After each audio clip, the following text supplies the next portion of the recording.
மயிலாடுதுறையில் தர்மபுரம் ஆதீனத்துக்கு சொந்தமான குரு ஞானசம்பந்தர் மேல்நிலைப் பள்ளியில் பொது தேர்வு எழுத இருக்கும் மாணவர்களுக்கு ஆசிர்வாத திருநாள் விழா நடந்தது.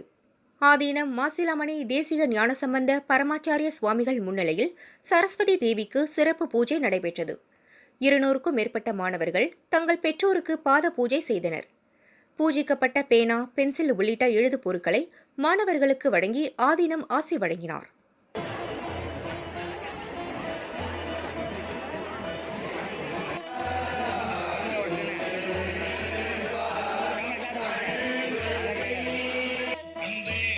सूर्य ससाजनाश्रयञ्च वरदं वन्दे शिवं शङ्करं.